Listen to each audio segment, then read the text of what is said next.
గుర్తుకొస్తున్నాయి గుర్తుకొస్తున్నాయి.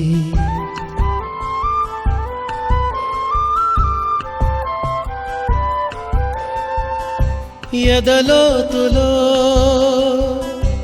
ఏ మూలనో నిదురించు జ్ఞాపకాలు నిద్రలేస్తున్నాయి గుర్తుకొస్తున్నాయి గుర్తుకొస్తున్నాయి.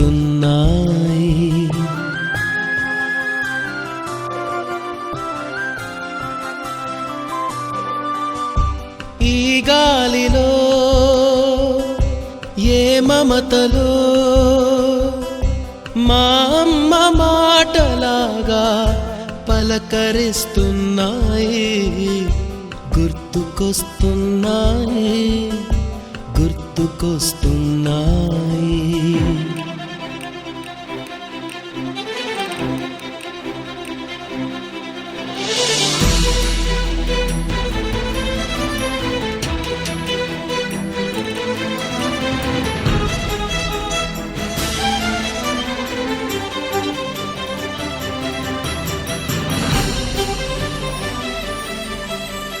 మొదట చూసిన టూరింగ్ సినిమా, మొదట మొక్కిన దేవుని ప్రతిమ, రేగు పళ్ళకై పట్టిన కుస్తీ, రాగి చెంబుతో చేసిన ఇస్త్రీ, కోతి కొమ్మలో బెణికిన కాలు, మేక పొదుగులో తాగిన పాలు,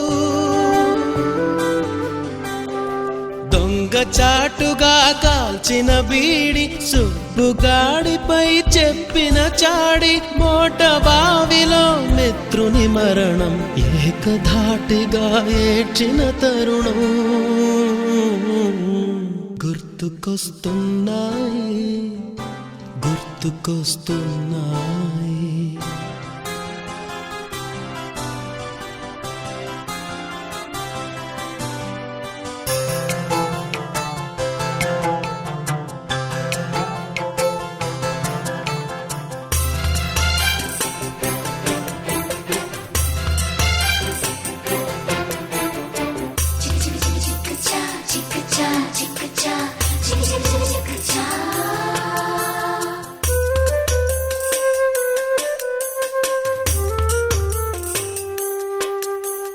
మొదటిసారిగా గీసిన మీసం, మొదట వేసిన ద్రౌపది వేషం, నెల పరీక్షలో వచ్చిన సున్నా, గోడ కుర్చీ వేయించిన నాన్న, పంచుకున్న పిప్పరమెంటు, పీరు సాయిబు పూసిన సెంటు,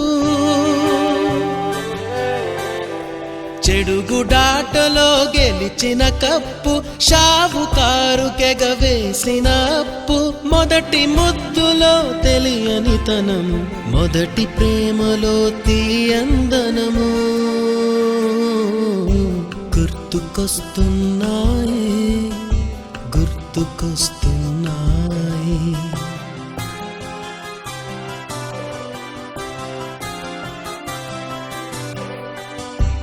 ఎదలోతులో ఏ మూలనో నిదురించు జ్ఞాపకాలు నిద్రలేస్తున్నాయి గుర్తుకొస్తున్నాయి గుర్తుకొస్తున్నాయి.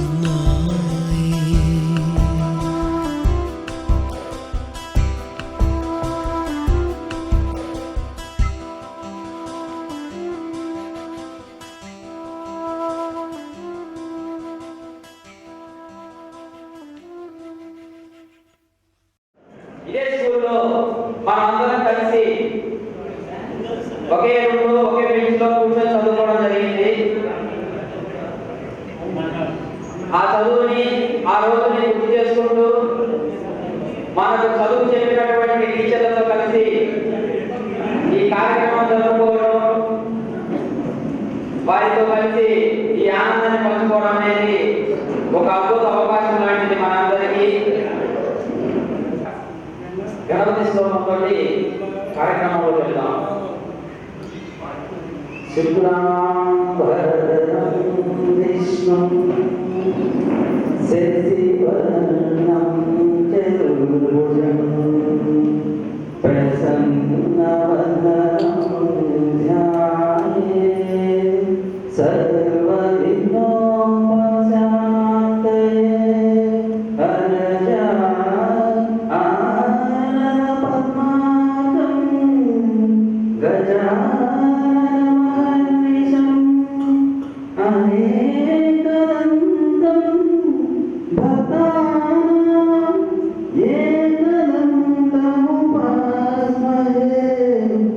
గురుదేవో మహేశ్వర గురు సాక్షాత్ పరబ్రహ్మ తస్మై శ్రీ గురవే నమః.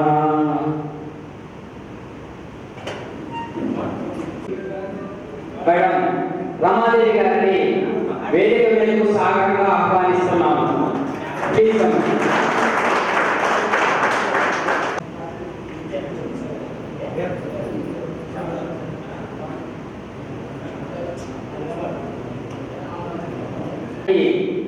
అచ్చమ ప్రీతి పాత్రులు బాపిని మాస్టర్ గారిని వేదికను అలంకరించవలసిందిగా కోరుతున్నాము.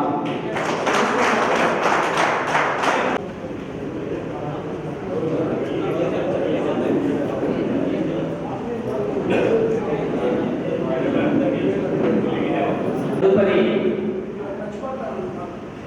శ్రీ మోహన్ రావు గారిని వేదికను అలంకరించవలసిందిగా కోరుతున్నాం. బాగా కట్టెలు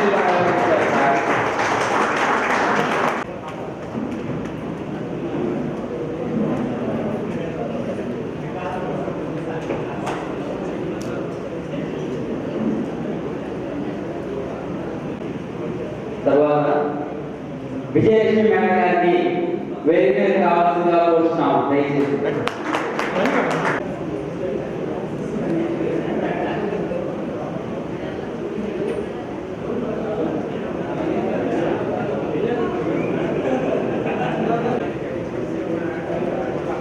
ఈరోజు మేము ఇక్కడ కావడానికి మీ అందరినీ కలిసి అదృష్టం కలగడానికి ఇక్కడ ఈ కార్యక్రమం జరపడానికి ముఖ్యంగా మాకు అనుమతించినటువంటి ఉపాధ్యాయ సిబ్బందికి కాలేజీ యాజమాన్యానికి అందరికీ కూడా మా ధన్యవాదాలు తెలియజేసుకుంటూ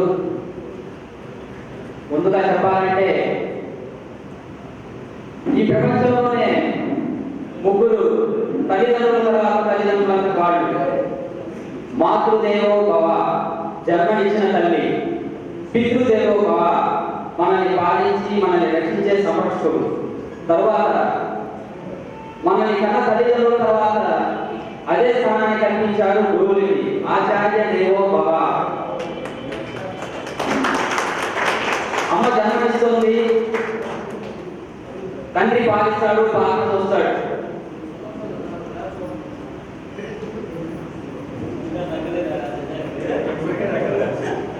అలాగే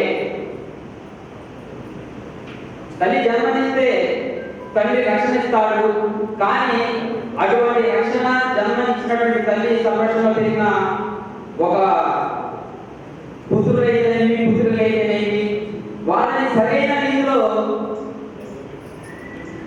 వారికి కావలసినటువంటి క్రమశిక్షణ పద్ధతి సంస్కారం అనేది నేర్పేది ఒక గురువు మాత్రమే.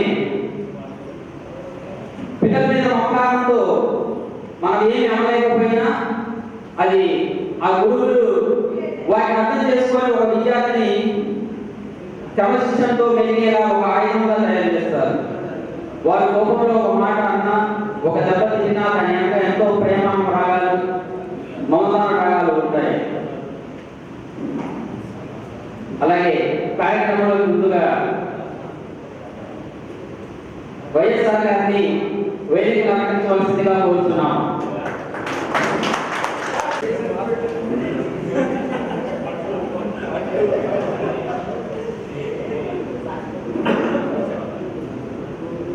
కొత్త గొప్ప సంస్కారం, కొత్త గొప్ప చాలా మోడగట్టుగా వెళ్ళి ప్రపంచంలో ఏమంటూ ఒక మాకు ఒక ఉద్యమం వచ్చేలాగా మమ్మల్ని తయారు చేసి పంపించారు మా ఉపాధ్యాయులు.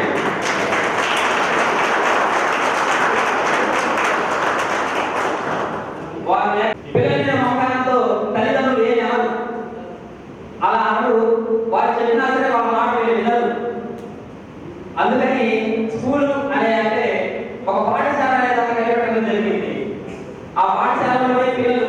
ఎదిగిన తర్వాత ఎదిగే ముందు వాళ్ళ సమాజంలో సభ్యత సంస్కారాలు ఎలా మెలగాలనేది నేర్పించడానికి భగవంతుడు అనే కూడా ఒక గురువుని తయారు చేయడం జరిగింది.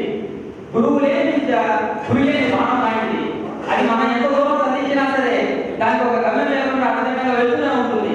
ఆ గురువు అనేవాడు సమయానుకూలంగా వచ్చి దిశానిర్దేశం చేసిన తర్వాత బాణం అనేది సక్రమంగా వెళ్ళి మన గమ్యస్థానానికి చేరుతాం. ఈ షెడ్యూల్ పర్సన్కి కూడా ఒక గోల్, ఒక ఎయిమ్, అంబిషన్, గోల్ అనేది ఉంటుంది. అది తల్లిదండ్రుల ఒక 50% వాళ్ళు చేయగలిగితే ఒక 25% మాత్రం మన సమాజంలో వాళ్ళని వీళ్ళని చూసి నేర్చుకుంటాం. మిగతా 25% ఎలా ఉంటే ఎలా ఉంటుంది, మన గోల్ ఎలా రీచ్ అవుతాం అనేది మనల్ని సానబెట్టి ఒక సురగతిలాగా తయారు చేసేటువంటి ప్రక్రియ ఒక గురువు వల్లే సాధ్యమవుతుందని సరైన కోరుకుంటున్నారు. 10వ తరగతి వరకు ఇక్కడ చదువుకొని వెళ్ళిన తర్వాత చలి బాగా సాగింది. ప్రతి ఒక్క క్షణం, ప్రతి ఒక్క పని చేసేటప్పుడు ఎక్కడైనా ప్రశంసలు పొందినా సరే నాకు గుర్తొచ్చేది ఒక 6వ తరగతి నుంచి 10th వరకు చదువుకునే ఈ స్కూలే గుర్తొస్తుంది. ఒక బిల్డింగ్ మనం కట్టుకునే ఒక భవంతి గట్టిగా ఉండాలంటే పునాది గట్టిగా ఉంటే దాని మీద 10 స్టెప్లు ఫిక్స్ చేసినా కానీ చాలా కాలం దృఢంగా ఉంటాయి. ఆ పునాది అనేది సరిగా లేకపోతే ఒక స్టేజ్ కూడా దాని మీద నిలబడదు. అటువంటి పునాదే మన ఈ టీచర్ మనకి ఇచ్చేటువంటి విద్య. అటువంటి విద్యను మాకు అందించినందుకు మా మిత్రులందరి తరఫున మీకు కృతజ్ఞతలు తెలియజేసుకుంటున్నాను.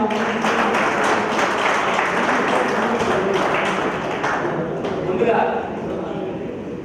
ఈ కార్యక్రమాన్ని ముఖ్య అతిథిగా విచ్చేసినటువంటి రమాదేవి గారిని మా యొక్క విధులను ఉద్దేశించి 4 ముక్కలు మాట్లాడాల్సిందిగా కోరుతున్నాను.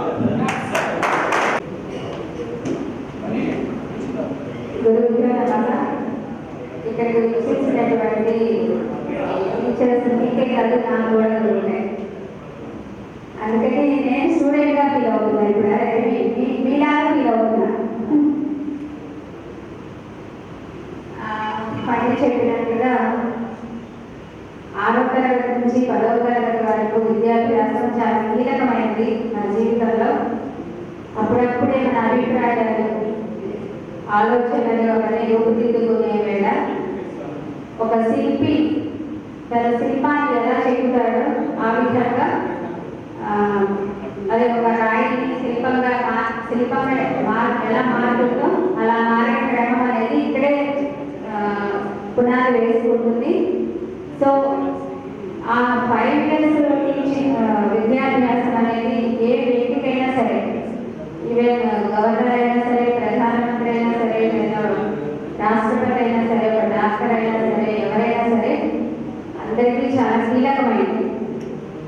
ఆ 5 సంవత్సరాల్లో మనం ఏర్పరచుకున్న అభిప్రాయాలు జీవితం అంతా ఉంటాయి. సో అప్పుడు ఉన్నటువంటి టీచర్స్ మనకి ఏ విధంగా మనకి పాఠాలు చెప్తారు, మనల్ని పాఠాల కంటే ముఖ్యంగా జీవిత పాఠాలు నేర్పిస్తారు. అనుభవాన్ని వాళ్ళ అనుభవంగా రంగరించి మనకి ఏ విధంగా మనల్ని తీర్చిదిద్దుతారు, అది చాలా కీలకమైంది. అయితే ఈ చలమైన హై స్కూల్ దాదాపు 60 సంవత్సరాలు 1960లో స్టార్ట్ చేశారు. అప్పటి నుంచి అంటే 57 సంవత్సరాలు మొన్నే 57th యానివర్సరీ ఫంక్షన్ చేసుకున్నాం. 57 సంవత్సరాల సుదీర్ఘ కాలంలో ఈ స్కూల్కి ఒక ఘన చరిత్రే ఉంది. ఒకప్పుడైతే ఇక్కడ సీట్ దొరకాలి అంటే ఎమ్మెల్యేలు, కార్పొరేటర్లు, మంత్రులు రికమెండ్ చేయాలి.